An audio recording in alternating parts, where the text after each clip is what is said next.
Hello, Thorny Schmidt speaking to Stephen Carroll. Stephen Carroll, who joins us now from Davos.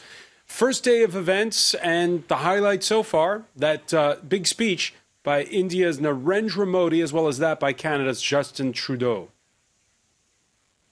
That's right, Narendra Modi really kicking off the main proceedings here at the World Economic Forum in a speech that really stood up for what he believes is the need to defend globalisation. He warned of rising protectionism, rising isolationism in the world, and he said there is a need to combat that. He cited that as one of the major risks he feels facing the world in the future, along with terrorism and climate change. Just in the past hour, though, we've been hearing from the Canadian Prime Minister Justin Trudeau a really impassioned plea from the Canadian Prime Minister on the issue of gender parity. He's calling on those thousands of CEOs that are here attending the forum to institute policies straight away which will boost representation of women in the workforce. He called repeatedly on companies to hire more, promote more and work to retain more women in the workforce. Of course, Justin Trudeau has had a gender-balanced cabinet since becoming Prime Minister of Canada just over 2 years ago, and this is clearly an issue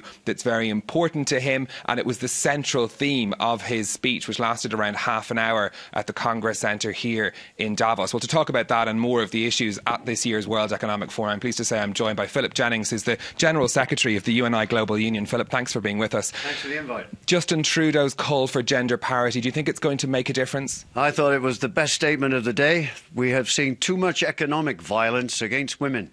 If we look at the economic fractures in this world, if we look at the fractures of income disparity and employment opportunity, then women have been the victims.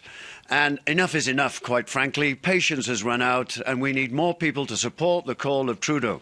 The Labour movement has stood by this message and for this message for a generation. We have women in power. We have women in our executives. We have women leaders in negotiations. We know the power that brings, and we know the difference that makes to working people at the workplace. So, Justin Trudeau, a five-star case, and we're with you, and it's now for the business leaders here to pick up the call. This has been on the agenda for years, but business is slow to take up the lead. Economic opportunities are being lost. He estimated, Trudeau, that this could add $1.75 trillion to the US economy alone. I heard a figure recently, it could add $15 trillion or more, at least, to the world economy. An economic opportunity for the world, social justice for the world, and creating a shared future, which Davos is supposed to be all about this year. The other news that we had from Justin Trudeau was that they have signed now a version of the Trans-Pacific Partnership, this partnership of Asian countries. It had, of course, the US involved in it before, no longer since Donald Trump became president. That's good news for workers too, you believe? Well, I think we have to look closely at what the Labour chapter says. We know that in the original agreement there was a pretty strong Labour chapter in there which talked about labour standards, it talked about collective bargaining, it talked about trying to end the race to the bottom. It was a kind of an echo of what the G20 Labour ministers said this year when they met in the G20 context, when they said driving down workers' rights should not be part of the competition. We'll have to look closely at the text. We're more interested as well, or particularly interested in what the NAFTA trade talks will bring.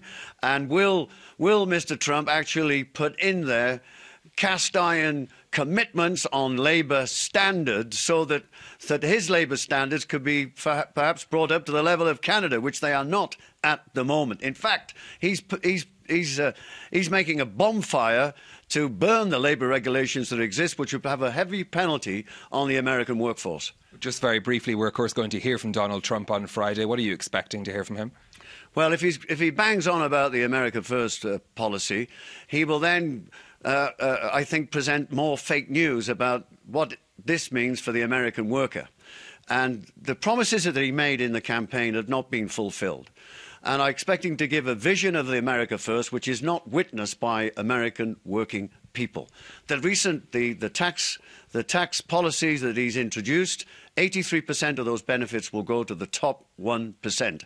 He has changed labour laws, he's changed regulations, which will deteriorate the working conditions of American workers, have less of an opportunity for workers to have a voice and to negotiate terms and conditions of employment. We might get the one-faced Donald Trump speaking. He is exhibit A of this fractured world.